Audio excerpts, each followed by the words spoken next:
I'm Jackie Lucky, your financial planning maestro. This series of podcasts is aimed at financial planning professionals and also those who are looking to enter the financial planning profession. We will be talking during the podcast about all things certified financial planner certification related, talking to other CFPs around the world, and also we will be dropping in on some new entrants who've just entered the financial planning profession, and we'll be checking up along the way on a regular basis with them to see how they're getting on. I hope you enjoy today's podcast. Today I am joined by a very special guest and a very special person that we're always going to be revealed in a minute about why this lady is so special. But welcome Jennifer Kay, who is the financial advisor with Arlene Addison. Hello, Jennifer. Hi, thank you for having me.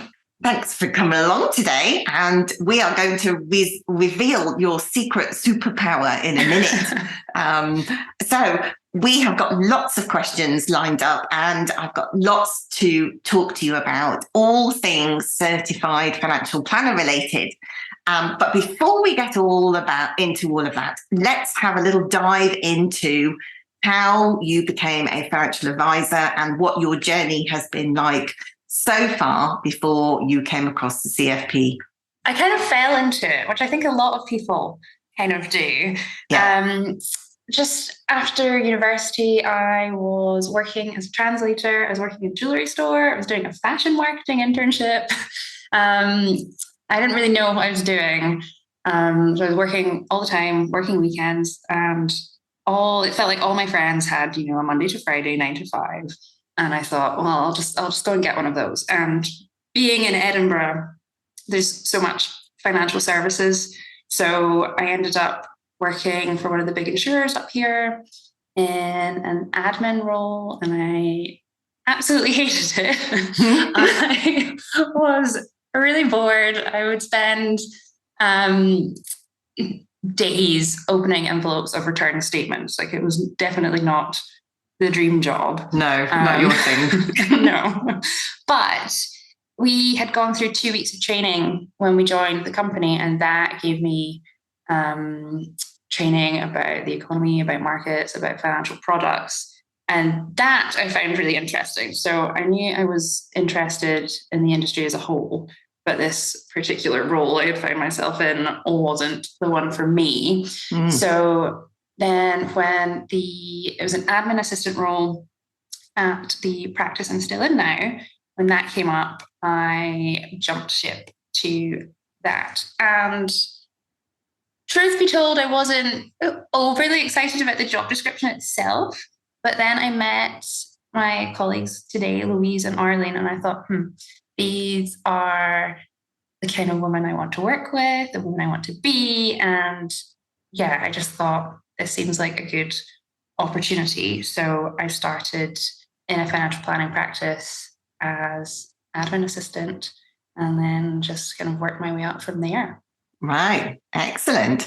And it's really interesting, actually. You said that lots of people fall into financial planning and financial advice business. And I think probably 80% of people listening will be nodding their heads merrily, because I think I've rarely come across, I think there's a couple of people I've come across in the last few years who have said, they always wanted to be a financial advisor of some description. But by vast majority of people definitely have fallen into it from all sorts of professions with all sorts of degrees. So, and I guess one of the advantages is having a degree is to go through that discipline, isn't it, of studying and, kind of presenting your case and arguing your case.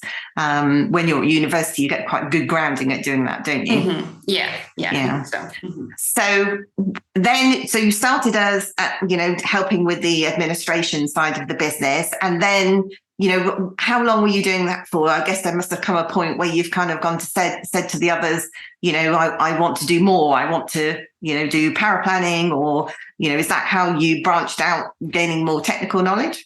Yeah. So because we're quite a small team, so it just kind of happened that as I progressed, I took on more and more and started doing a couple of exams here and there. So yes, did end up doing power planning, bit of assistant managing, and then eventually felt like I'd got, to the top of, not to the top of power planning because it's very complicated, but I wanted a new challenge. And then that's when I decided to go through the academy program and train to advise. Yeah. And how did you feel about, because I guess it's a different dynamic, isn't it, dealing with clients? Is that kind of the bit that you think was, looking back now, was missing from, that eagerness and wanting to know more about the products? Yes. It's interesting because when I very first started, when I joined the practice, I thought, I don't want to advise. Never want to do that. And then as time went on and the years went by, I thought, no, actually, I want to be the person in the room with the clients. I want to be speaking to the clients and getting to know them. So it was interesting how it just kind of crept up on me. And that was the next challenge. And I think, Jen, that's why we get on so well, because I too fell into financial planning. And I also was a power planner who didn't want to see clients until one day it kind of snuck up on me as well. Mm-hmm. So we're like two peas in a pod. Yeah. Decades apart, but two peas in a pod. Right. Let's talk about how did you come across the certified financial planner license, and why did you decide that, over the last 6 months or so, that you were going to embark on all of that? Well, I like doing exams, it seems. I like to have something I'm working towards. And I don't know when I first heard about it, possibly from my manager as just like the next steps. I'm like, what happens after I get chartered? What else can I do? Yeah. And then I did a program with Carl Richards, his growth accelerator. And, he's a certified financial planner. So I was like, what's this qualification? How do I get that? But I got chartered with the CII last year. And then I was also training for an Arctic trek that I did with some colleagues for the foundation to raise money for charity, and an awesome local one called Polar Academy. And that was my focus after getting chartered, just training for that and working towards that. And then I thought, when I came back from that in March of this year, I thought, I'll just take a break. I won't do any exams or anything like that for the rest of the year. Yeah. And then May came around, so it didn't last very long. And there was the new pathway to do CFP, and there was a special offer on the pricing of it. So I just thought, I'll just do this now. Didn't really think about it too much, just signed up for it and went for it. And then that was that. So it was on a bit of a whim, to be honest. Yeah. And so you did the online assessment then, that the professional assessment with the test, the online test, instead of doing the level 6 exam, yes? Mm-hmm. That was the one I did, yeah. And tell me about that. What was that like? Was it already kind of all that, the knowledge? Did you need to learn new pieces of knowledge, or was that already in your wheelhouse from doing the CII chartered exams? It was mostly existing knowledge. It was a good kind of consolidation exercise, doing it all together. I did a little bit of refresh on IHT because that's a complicated area, but other than that, it went pretty smoothly, I think. Good. I quite liked that program. It was really good. It's quite user-friendly, isn't it? The way to do that one. Yeah, rather than having to sit an exam. And I think it's quite a good recognition of all of your prior learning with all of the other exams that you've sat, including becoming a chartered financial planner as well. Yes. So I think that's a great crossover. Excellent. So then after all of that, how long did you leave it? I'm guessing I know the answer to this one already, but how long did you leave it before diving in to obtain the level 7 case study? You went straight away, didn't you? I went straight away. I think I was running out of time, so I had to do I had to do the online test pretty quickly. I was approaching the deadline before I could launch into the CFP prep. So yeah, it all happened quite fast. Oh dear, you're a fly by the seat of your pants kind of lady, aren't you? But well done. Well done for doing all of that. And tell everybody what your superpower is. Is it that I passed it first submission? Is that what you're referring to? Yes, absolutely. Congratulations. And now everybody else is going, she did what? I was surprised. I was very surprised. I didn't think I was going to pull it off, but yeah, it was a nice surprise. That's absolutely a massive achievement to be able to do that. And I know firsthand how much hard work you put into it, because I know it was driving you a little bit dotty, wasn't it? The complexities of it all. Yes, it definitely was. So what happened? How did you got your case study and then embarked on a course? And then how did you find all of that journey? Were there things that, looking back now, you wished that you had done differently? I mean, obviously you passed first time, so maybe not that many things, but where were the kind of areas where you think, this is quite hard work now, I need to pause here or ponder on this bit or anything like that? Well, one thing I would do differently is I would definitely start it straight away.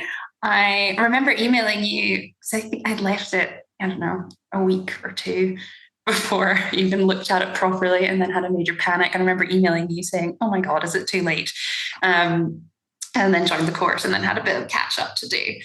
So I would definitely start immediately rather than, I don't know what I was doing for the first week or so.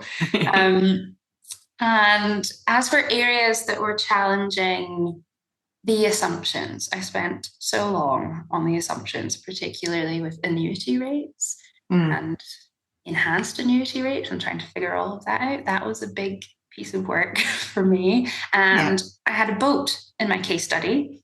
So I found myself on, I don't know, yachtworld.com or something, looking at boat depreciation rates and tips and hidden costs of boat ownership and all of this stuff that I never thought I'd be doing as a financial planner, but there you go.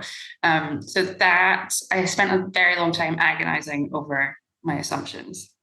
Yeah. And then this, I don't quite know how to put this. I suppose I find it challenging advising in a vacuum, I guess, is what I want to say. Yeah. Because, you don't have any client input. No. Yes. You can't go back to them and say, oh, can I just check this? Or, what did you really mean when you wrote that? Yeah. So that was hard. And this is going to make me sound mad, but what helped me get over that was just really kind of creating and imagining the clients that I was working with. Yeah. So from, what they dressed like, what they wore, what their personalities were like, what their house looked like, what the atmosphere was like when they had, Daniel's sister and the nieces over for Sunday lunch, like all of this detail. Wow. But it helped me kind of decide what approach to take and what felt right for my completely imaginary clients. Because, you could do X in order to achieve Y, but you could also do this other way, and you give the same case study to a dozen different financial planners, you'll get a dozen different plans back. Yeah. So actually coming to decisions about what route to take was quite difficult. And the way I got around that was just kind of creating these personas in my head to make it feel a little bit more real, I suppose. Yeah. And I think that's a great way of going about it, because you can just go round and round in circles, can't you? Because you come to make an assumption, or you have to try and make a decision on, when you come to make a particular recommendation, and you've got a couple of different options, and you kind of go, and that's the point where you would normally, discuss it with a client and go, well, these are the pitfalls for this one, and these are the pitfalls for that one. What's your preference? But of course you didn't have that. So. No. which was it felt really strange at first. And also doing everything kind of at once, I suppose, as well. It was a bit of a challenge to pull it all together into that one piece of work rather than going more step by step and getting that client input and emotional response as well. Yeah. Yeah. And it's funny, isn't it? Because the lack of interaction, did it kind of make you challenge what if the clients were there, in your head, what you wanted to ask them? Are those the kind of questions that you were asking real clients, real people up until that point? Yeah. Yeah, I think so. Mm-hmm. Yeah. It's interesting, isn't it? Yeah. And so now I know that you've spent a huge amount of time on your case study, but do you give our listeners a feel of roughly how many hours it might have taken you, do you think? Yep. I was having a think about this earlier and looking at my diary. And July, I scheduled myself one Sunday off and was pretty much, it took over my life completely, I would say. Yes. And I think maybe, and in the last couple of weeks, I was working every single hour under the sun that I had available to get it finished. I think I maybe spent about 200 hours on it altogether. Wow. Which is maybe a little bit overkill. I don't know. Well, I don't know about overkill because you passed on your very first submission. True. Yes. It was a lot. It was a lot. Yeah. And I think, certainly having our discussions along the way, you were looking at things in a great deal of detail, so that once you'd thought through all of the different strategies or maybe some of the options, you could actually make a decision and then move on. So did you find it, although it was a huge amount of time, that you didn't need to go back and revisit everything again? Or were you towards the end did you question yourself and kind of go back and revisit things round and round? Or was it a case of going, right, no, I know that I've done that. I know that I'm happy with that. Let's just get on with the next bit, or let's just finish it? No, I revisited and right up. And I did exactly what you told me not to do, which was to change an element of my spreadsheet right towards the end. So, I was tweaking and perfecting and finalizing all my numbers right up until the end. Up to the 11th hour. Yes. Yep. Which is not the way to do things. No. There were certain decisions that I made and that subsequently I was just second guessing myself, but they were way too embedded into the plan for me to be able to change those. But there were certain things, I can't remember what they were now, but I remember making one fairly significant change and I was like, oh God, I'm going to have to change everything now. So was it a case that you went through the plan, you created your plan, and then when you looked back at the whole thing together in one piece, you kind of thought, oh, no, actually, I need to change that bit? Yeah. It was when I was looking at it altogether. I thought, this doesn't quite work as well as I would like it to. Yeah. And I think sometimes it's those, and the reason why the level 7 case study is level 7, it's the unintended consequences, I think, when you give a piece of advice. Sometimes you don't always think about all of the ramifications right through to the end of the road. So that then when you overlap that with a second piece of advice, which obviously with the CFP, with the case study, it's kind of 4 big chunks of advice, isn't it? And then I think you think that if you're slightly more flexible at the start and you start making decisions, then you can kind of look back and go, oh, actually, I've gone down the wrong path on that. Maybe the second piece of advice should have done it a different way. Is that broadly what was happening? Yes. Yep. Yeah. I did suspect that might have been going on. But sometimes I think that, in a good way, has it helped you since then being able to look further down the track when you're giving advice to your clients now? Do you think that it's enabled you to kind of have a gut feel that there are other obstacles or things that you would need to discuss with a client, perhaps than you would have done before passing? Yes, definitely. I think it has helped in a number of ways, just how I approach a client's position and looking ahead, how it might all come together, rather than kind of discrete pieces of advice. But I would say the biggest impact it's had on me is my confidence level.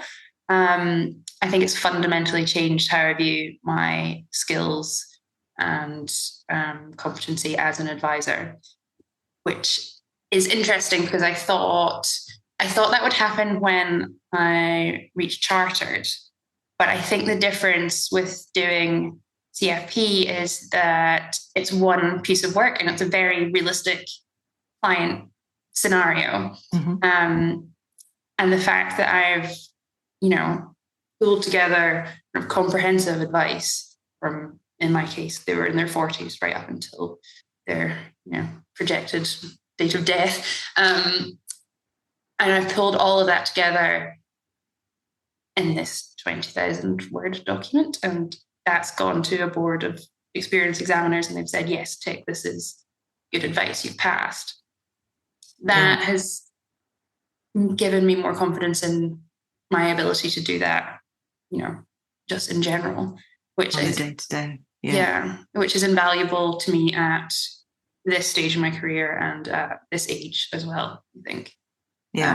Just because of the rigor and demanding nature of this one comprehensive piece of work versus doing individual exams, which, yes, you're pulling from all other areas of financial planning, but they're heavily focused on whatever area they're testing you in. Yes. So that was interesting for me because having expected to get that kind of confidence boost post-chartered and not really feeling it, I didn't expect to have it with this, but it really has had an impact on, just how I view my capability as an advisor, which is nice.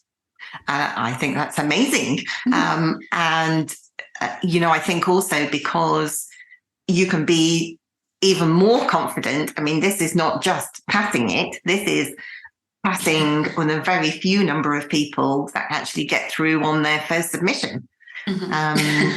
So I think you can be, doubly confident of your skills to be able to do such a comprehensive job. And to be able to pass on your very first submission is an absolutely amazing feat. So very well done. It's just a brilliant piece of news. I was dancing around the kitchen when I found out. So let's talk about more generally in the profession. Now, I certainly have been rolling around in the financial planning profession a few years now. You not quite as many as me, but in your experience, there doesn't seem to be that many women in the financial planning profession, does there? I mean, it's definitely improved over, the last couple of decades, certainly that I've borne witness to. What's been your experience getting into the profession, how you've been treated, and, have you found, lots of other women who are interested in joining the profession along the way? So I am quite lucky and I think have quite an unusual situation given the statistics for the wider industry. But the building where my practice is based, there's lots of other financial planning businesses within that building. And on the floor that I work on in particular, it's predominantly female-led businesses. And these are women that have been doing it for have 20 plus years in business. So I grew up professionally, surrounded by female financial advisors who also had predominantly women in their teams as well. So I never questioned whether or not this was a career for me as a woman, because I could see so many successful women advisors around me. So, and that's quite unusual, I think, knowing what the rest of the industry looks like. I mean, I think there's this 17% women, something like that. Yeah. Something really, really low. And I know from speaking to other young women who have been thinking about, maybe they're power planners or in administration within financial planning businesses, and they're thinking about qualifying, but they're working in a much more male-dominated environment, and they have kind of been questioning, is this a career for me? Because they just haven't had, it's the role model thing, I guess. You can see people like you doing something that you want to do. It makes it seem more achievable that you will be able to go through with it. Whereas I was very lucky in that I had plenty of role models around me to see their success.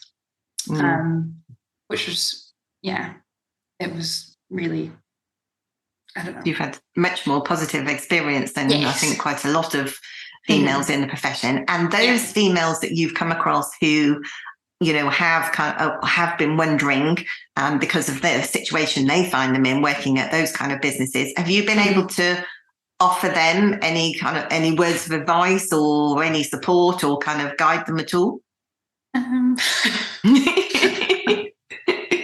It's hard sometimes when you're in your early days of being a professional financial planner as well. That sometimes it's just a case of keeping the door open for other people so that they can see you. How you can tell them what the journey that you've been on, becoming a certified financial planner, and how brilliantly you've done in getting there, becoming chartered as well. That you actually, whether you know it or not, Jennifer, are a role model, and other women will be looking up to you. Yeah, that's a strange feeling. But I have found any other female financial planner that I've come across, it's generally, they're very willing to help and support people wanting to either progress in their careers. So I have plenty of women that I speak to and that kind of give me pointers and tips, and that have maybe 10, 15 plus years in business that I don't have yet. So it's just, finding someone that you can speak to. And my door is open for anyone considering getting into this profession. But I have found it to be although it's interesting because we're all, technically in competition with one another, right? But generally people are very willing to help and support one another, especially, I don't know, especially is the right word, but I do find that with the women that I work with. Closely with. And I think you're going to be a trailblazer. I'm going to be watching you as the years go by, Jennifer, because how much you've achieved at such a young age, and the modesty that goes with it as well. I think it's going to be great to see that as this whilst it's been an exhausting process that you've been through with those 200 hours, definitely need to lie down in a dark room after all that. But the amount of confidence that it's given you, that hopefully that can be a launch pad to help you think about where you want to go in the future, whether you're staying where you are, whether you're going elsewhere, whether you're building your own business or taking over the business that you're in at the moment. All of those things are on the table as options for you, and that there will be dozens and dozens of younger financial planners, and as you say, administrators and power planners as well, who will be looking for role models like you as they're just thinking about starting their careers now. So hopefully as time goes on, you'll be able to take up the mantle and have a positive influence on other people, just as your colleagues have had a positive influence on you, which I think is a great thing to be able to do, isn't it? Definitely. Yeah, I would love to see more women in financial planning. A, because it's a great career, and B, because I think it matters for women financial health in general across the country, because we have, and it's not to say that women can only seek advice from female financial planners. It's not at all. But I think with, we have the gender investment gap and the pension gap and the pay gap and all of that stuff and all these structural forces at play that, effectively mean women are poorer than men on a large scale. And I think it's arguably more important for women to take financial advice. And it's potentially going to be more likely that they will take advice if the industry doesn't seem like such a male-dominated sphere. Yes. And obviously financial planning can't overcome all these structural forces we have at play, but it can help head them off at the path or prepare for them and, help hopefully bring that pension gap down and all of these factors that we have to contend with. And I think also, certainly from my experience, I went off to a senior school a few months ago for the sixth formers. They were doing presentations, kind of interview practice about the jobs that they wanted to do in the future. And it was quite interesting because I wanted to, they had them in groups of boys and groups of girls, and they put me with a group of girls. And I was like, I wanted to hear what the boys wanted to do, because one of them wanted to be a Lego designer and things like that. Wow. And I thought, that's an awesome job. Anyway, I can see why they put me in with the girls, but I kind of went with my pocket of hand grenades because they were saying, well, if I want to do this, one of them wanted to be a journalist and they wanted to be a financial advice journalist. Okay. Wow. And they said, well, I have to have a degree in journalism and then I have to have a master's in financial advice. Oh. Anyway, I sat at the back of the class and went, nope. And of course, the teacher fell off her seat. She wasn't most pleased with me. But, it was really interesting how a lot of the young girls, these sixth formers, not that young actually, but young compared to me, I have to say, that they actually were following in their own mother's footsteps. So if they had a very strong role model in their family, a female role model, that they were following that path as well. And that was a really interesting discussion about why, and then why are you doing? Obviously, you've got the kind of gumption to be able to get up and be counted, but is it your career, or are you kind of living your mum is living her career through you kind of thing, which was a really interesting conversation. But there are a lot of women who I came across at this secondary school who are very interested in finances and being, financial journalism and those sorts of things, which was really pleasing to see. So I think, people like you, as you're progressing through your career, you will get people who are much younger than you coming in behind you thinking, oh, well, who could I follow? Who could I follow on Instagram, for example? To be able to learn the ropes or learn, the kind of, because every job has good sides and downsides, doesn't it? And you kind of have to take the rough with the smooth if it's something that you're very passionate about, which I think you clearly are. So to answer me one controversial question before we finish, do you think that female financial advisors make better financial advisors than men? Oh, that is a controversial question. Oh my goodness. Personal opinion.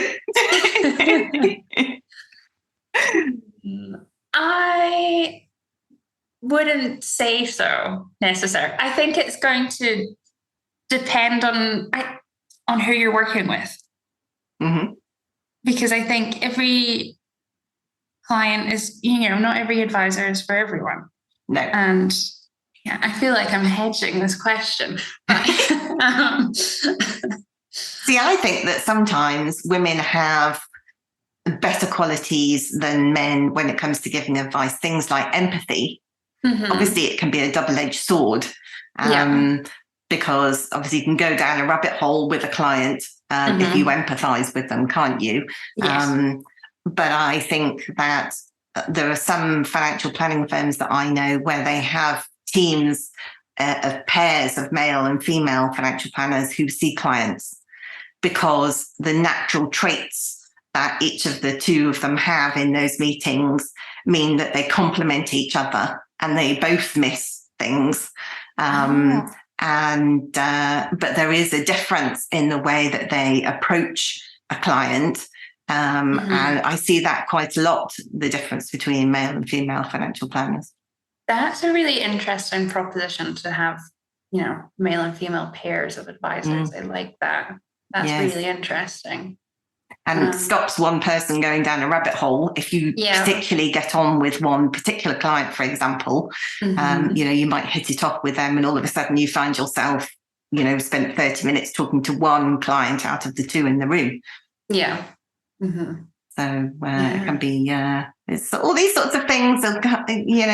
It's you'll come across these as you progress in your career, no doubt. But I think it's fascinating how there's all these books, isn't there? Men are from Mars, women are from Venus, and I think there's nothing wrong with having those different skills. And sometimes if you can harness them together.